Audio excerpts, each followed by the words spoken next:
Driverly.com, unlimited drama series. My wife April was screwing her coworker Derek, and I found out through a GPS tracker I'd installed in her company car. Not exactly the romantic discovery you'd expect from a marriage counselor's handbook. But then again, April never read those anyway.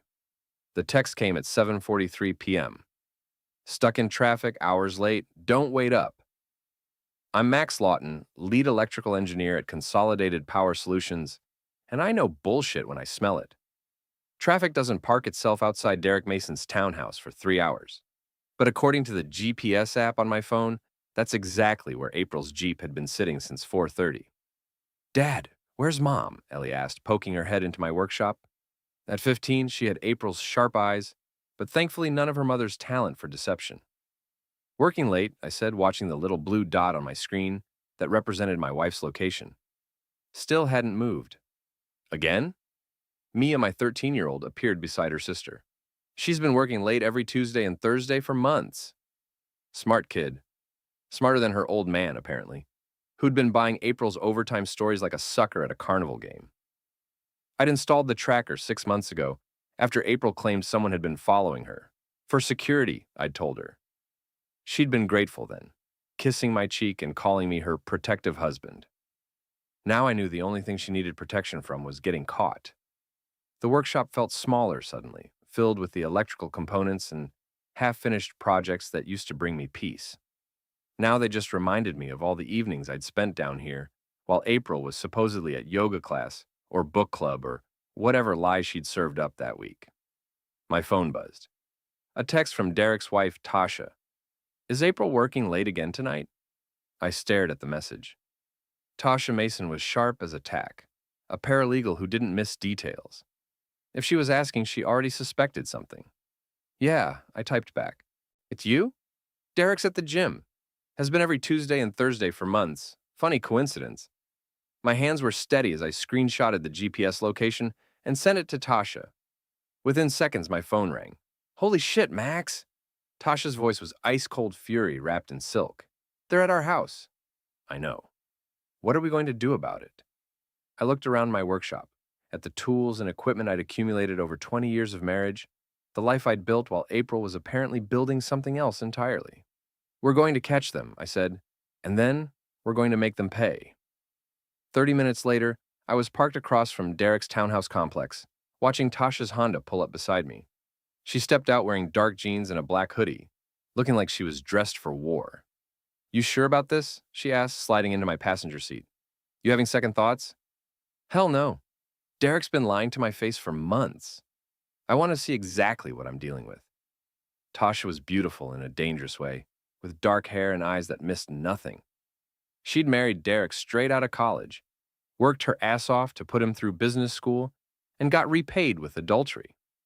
If I wasn't so focused on my own betrayal, I might have appreciated the irony. "I've got my key," she said, holding up a silver house key. "Derek thinks I gave it back after our fight last month. Men never pay attention to details. Unlike women. Unlike smart women. April's been sloppy. Designer clothes she can't afford on her salary. New perfume. Working out more. Classic affair behavior." We walked to the building entrance, and Tasha let us in with her key. The elevator ride to the 3rd floor felt like descending into hell, except hell probably had better lighting. "Unit 3B, Tasha whispered, stopping in front of a door with a brass nameplate reading, "Mason." I pulled out my phone and started recording. "Smile for the camera, honey." Tasha slid the key into the lock, turned it slowly, and pushed the door open. The sound hit us first. April's voice, breathy and urgent, coming from the bedroom down the hall. Words I'd heard before in better times, now being offered to another man like a gift I'd never deserved. "Jesus," Tasha whispered. We crept down the hallway, my phone camera capturing everything. The living room was a mess of discarded clothes. April's blue blouse draped over Derek's leather chair, her heels kicked carelessly beside the coffee table. The bedroom door was half open. I'd imagined this moment during the drive over, but reality was worse. April was on top, her back to us, moving with an enthusiasm I hadn't seen in years. Derek's hands were tangled in her blonde hair, his face twisted in pleasure. "Well," I said loudly, This explains the overtime. April screamed and rolled off Derek, grabbing for the sheet. Derek sat up, his face cycling through confusion, recognition, and terror in about 3 seconds. Max, I can explain. Can you? I kept filming as April scrambled for her clothes. Because I'm really curious how you explain being stuck in traffic while getting fucked in Derek's bed. You followed me? April's voice cracked with indignation, as if I was the one who'd done something wrong. Tasha stepped into view, and Derek's face went white. Hi, honey. How was the gym? Tasha, wait. Shut up. Tasha's voice could have frozen fire. Both of you, shut up and listen. She walked to Derek's dresser, opened the top drawer, and pulled out a pair of handcuffs I really didn't want to think about. You want to play games? Let's play. Before Derek could react, Tasha had cuffed his right wrist to the metal headboard. He was naked, trapped, and looking like he wanted to disappear. Tasha, please. Please what? Please forgive you for screwing my husband's employee in our bed? Please pretend I didn't just watch you betray 20 years of marriage? April had managed to get her blouse on, but it was inside out and missing half its buttons. Max, if you'd just listen. I'm listening, I'm also recording. Say something memorable. You can't use that, it's illegal, I laughed, a sound with no humor in it. You're fucking another woman's husband in their bed, and you're worried about legality? This is harassment. This is evidence. I stopped recording and pocketed my phone. April and Derek could sort out their immediate problems. I had bigger plans. Max, April said, her voice switching to the pleading tone she used when she wanted something. We can work this out. It doesn't have to end like this. You're right, I said. It doesn't have to end like this. I headed for the door, leaving Tasha to deal with her husband. It's going to end much worse. By the time I got home, I'd already forwarded the video to 6 people. April's parents, her boss, her sister, and the 3 women in her book club who loved gossip more than literature. The house felt different now, like a stage set for a play that had already ended. I walked through the rooms April and I had decorated together, seeing them with new eyes. The wedding photos on the mantel looked like evidence of a crime. The furniture we'd bought piece by piece over the years felt like props in someone else's life. I started with the bedroom. April's clothes went into trash bags. The expensive dresses, the designer shoes, the lingerie I'd never seen her wear. Everything that reminded me of the woman who'd been lying to my face for months got bagged and tagged for disposal. My phone buzzed constantly. Texts from April. Where are you? We need to talk. Don't do anything stupid. Too late for that advice. I changed the locks at midnight, installing new deadbolts on the front and back doors. 20 years as an electrical engineer teaches you a lot about security systems. By morning, April would need a key. She didn't have to get into a house that was no longer hers. The girls were at April's sister's house for the week, a sleepover that now felt like Providence. They didn't need to see their parents' marriage implode in real time. At 6 a.m., I drove to April's office building and parked across the street. Consolidated Tech Solutions occupied the 3rd floor of a glass tower downtown, and I knew their security system because I'd helped install it 2 years ago. The building's main electrical panel was in the basement, accessible through a service entrance that most people ignored. I had legitimate access. CPS maintained several buildings in the area, but this visit wasn't exactly professional. April's company used a centralized sound system for announcements and background music. Very modern, very sophisticated, and very hackable if you knew which wires to cross. I'd edited the audio from last night's recording down to a 30-second loop of April's voice, at her most enthusiastic. Not pornographic enough to get me arrested, but explicit enough to end her career. At 8:45 a.m., 15 minutes into the Monday morning staff meeting, I triggered the play button.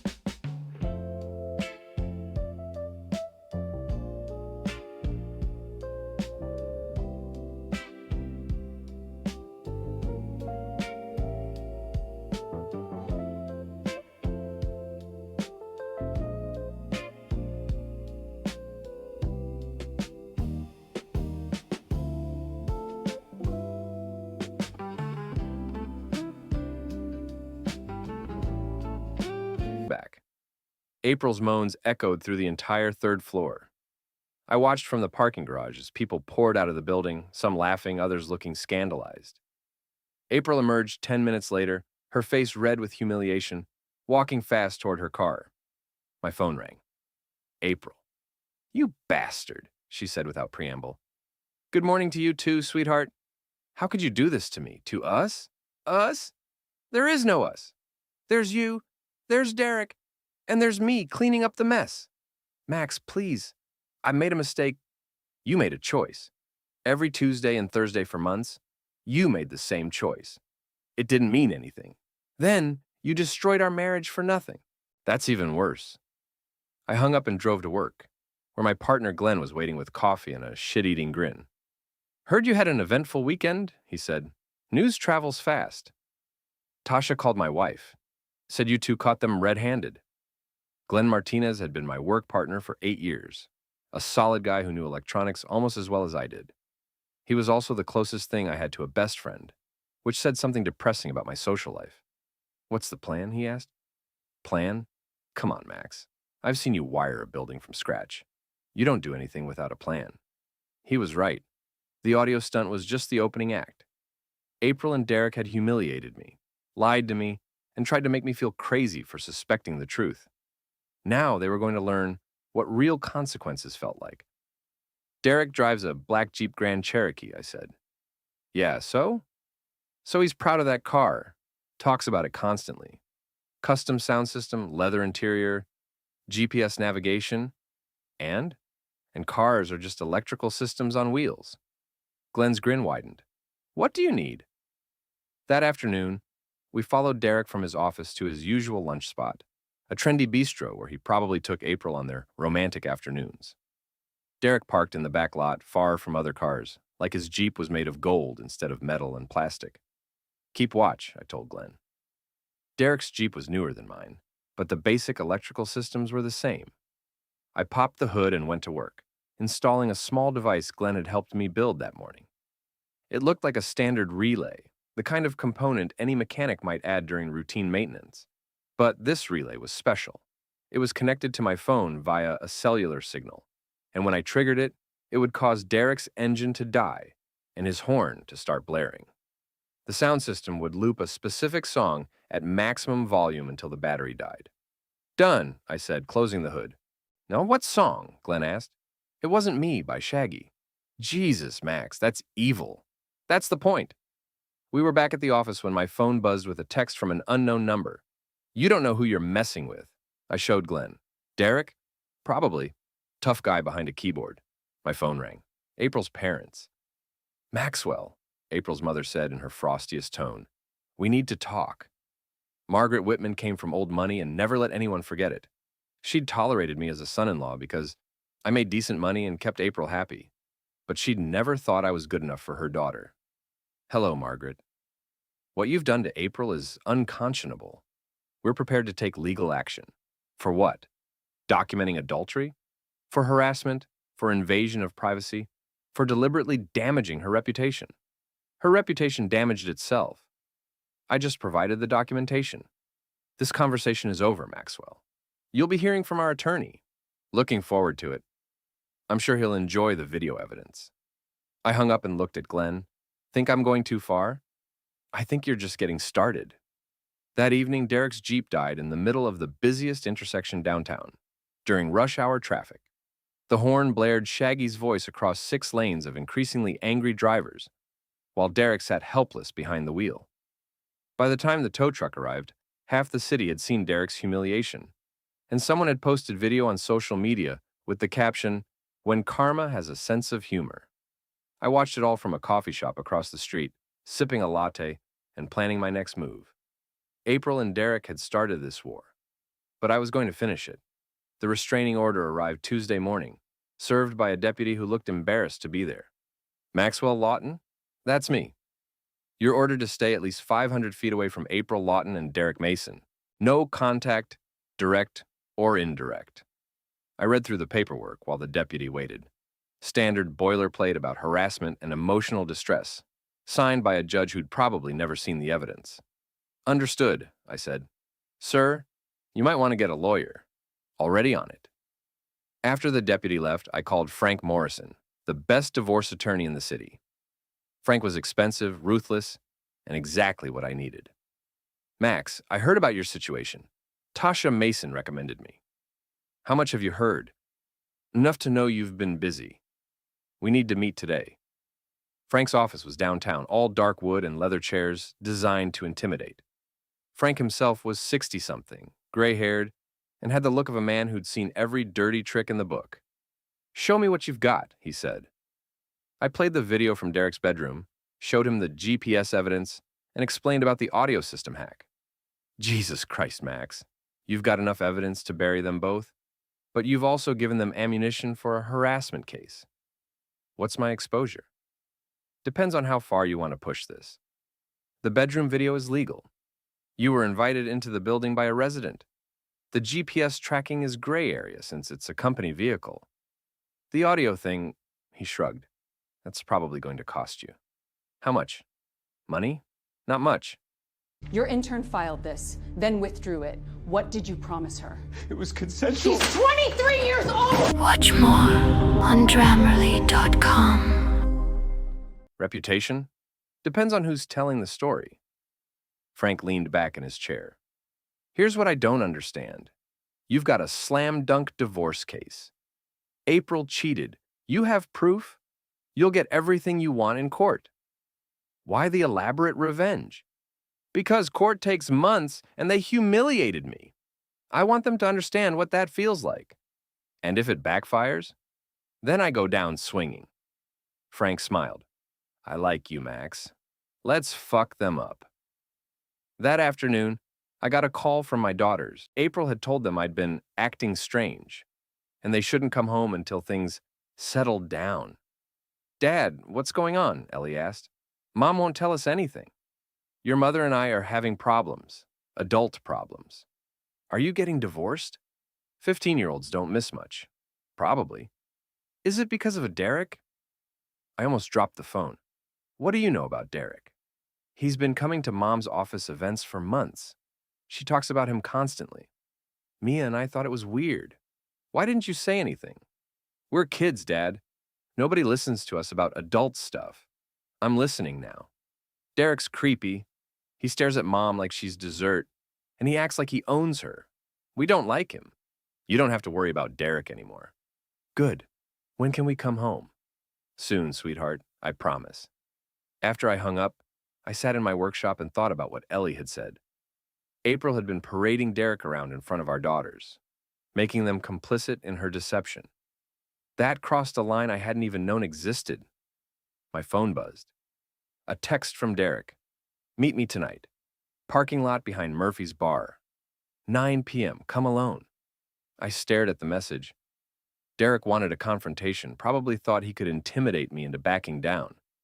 He was about to learn how wrong he was. Murphy's Bar was in the industrial district, surrounded by warehouses and auto repair shops. Not the kind of place where screaming would attract attention. I arrived early and parked where I could see the entire lot.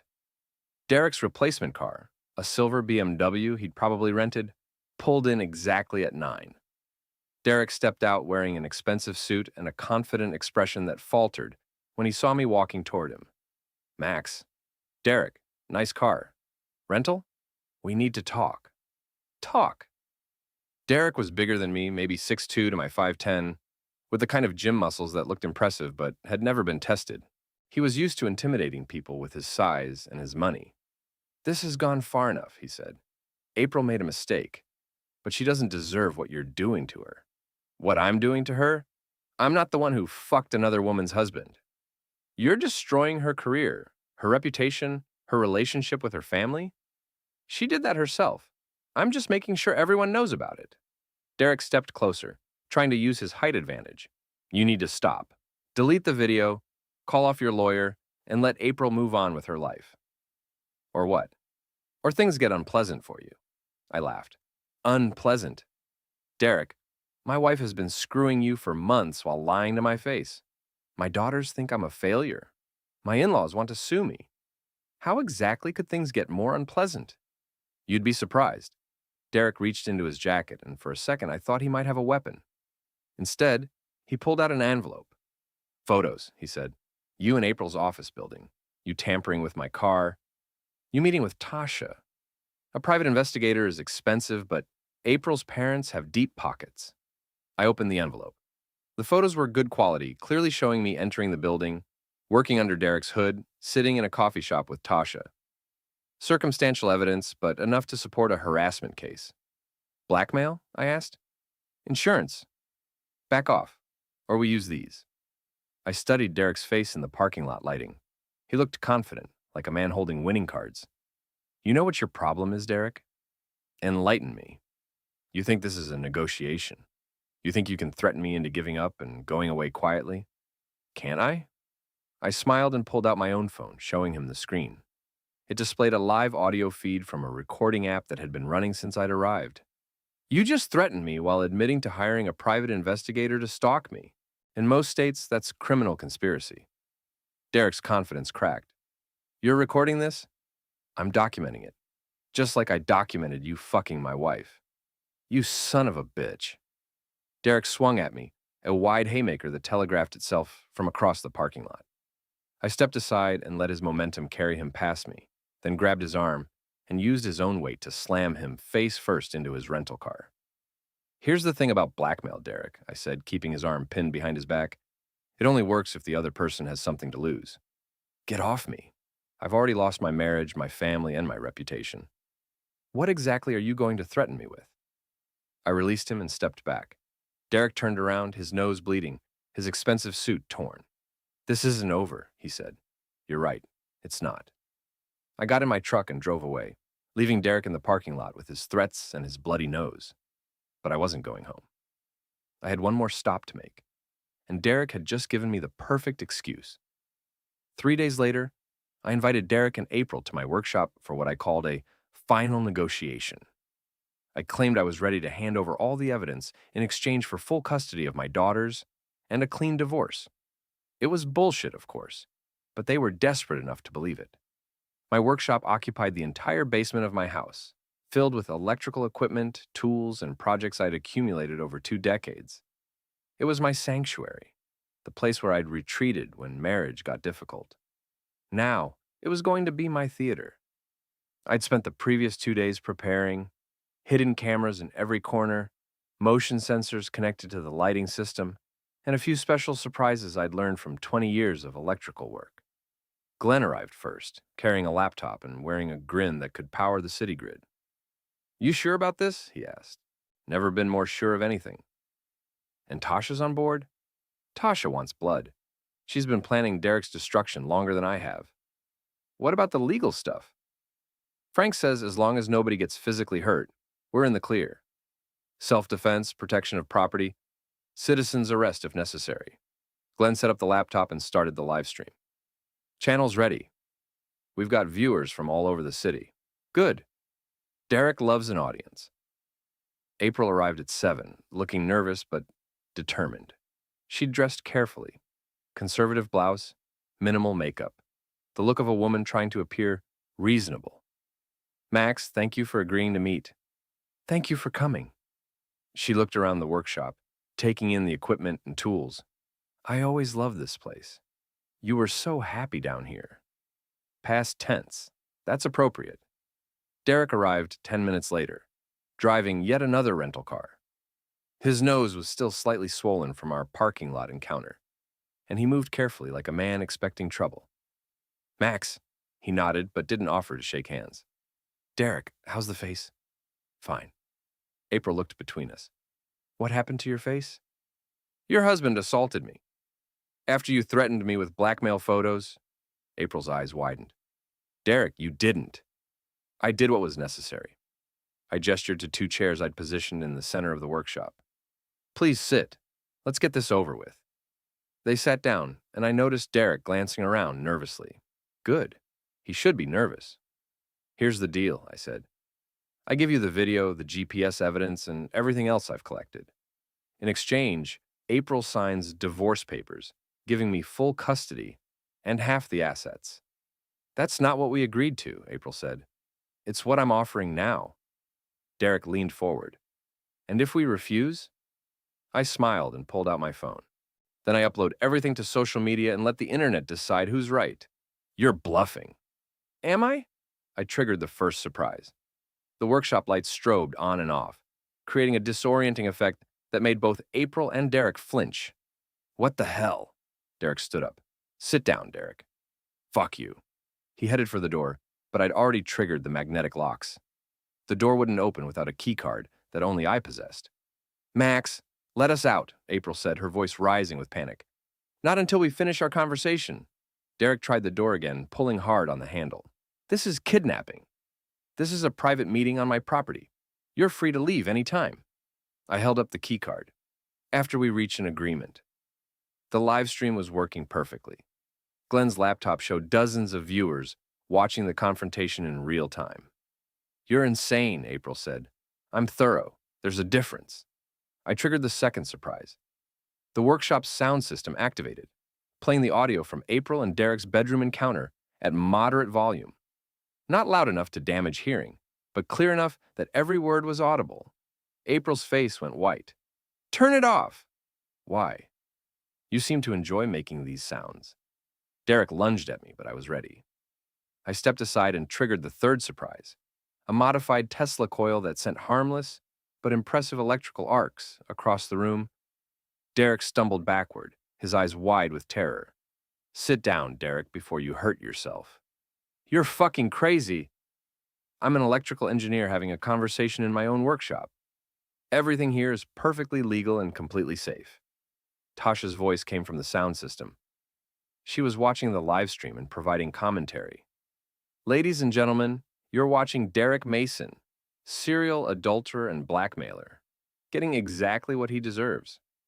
Derek spun around, looking for speakers. Where is she? Everywhere and nowhere. The internet is a wonderful thing. April was crying now, mascara running down her cheeks. Max, please, just stop this. Stop what? Stop showing people who you really are? Stop letting the world see what you did to our marriage? I made a mistake. You made a choice. Every Tuesday and Thursday for 8 months, you chose Derek over me. Lies over truth, selfishness over family. I walked to a workbench and picked up a tablet, showing the live stream comments. Hundreds of people were watching now, and the reactions were brutal. Listen to this, I said. Karen from downtown says, April got what she deserved. Mike from the suburbs thinks Derek looks like a coward. Oh, here's a good one. Someone named Jennifer says this is better than reality TV. Please, April whispered. Derek made another run at me, but this time I was ready with the fourth surprise. I triggered a paint sprayer I'd rigged to the ceiling, covering Derek in bright yellow paint from head to toe. You son of a bitch! Derek wiped paint from his eyes, looking like a demented canary. That's for fucking my wife. The live stream chat exploded with laughter and applause. We had over 1,000 viewers now, and the story was spreading across social media faster than I'd ever imagined. Max, April said, standing up slowly, I'll sign whatever you want. Just please let us go. Now we're getting somewhere. I produced the divorce papers Frank had prepared, along with a pen. April signed without reading them, her hands shaking. Derek, I said, your turn. My turn for what? To confess. Tell everyone watching exactly what you did. Go to hell. I triggered the final surprise. The paint sprayer activated again, this time covering Derek in bright red paint. He stood in the middle of my workshop, looking like a bloody rainbow, paint dripping onto my concrete floor. I can do this all night, I said. How many colors do you want to wear? Derek looked at the cameras, at the live stream, at the 1,000 people watching his humiliation in real time. I had an affair with April Lawton, he said finally. I'm a married man, and I betrayed my wife and family. Louder. I had an affair with April Lawton? I'm a cheating bastard who destroyed 2 marriages? The chat exploded with reactions. People were sharing the stream, commenting, making memes from screenshots of Derek covered in paint. I unlocked the door. You can go now. April ran for the exit without looking back.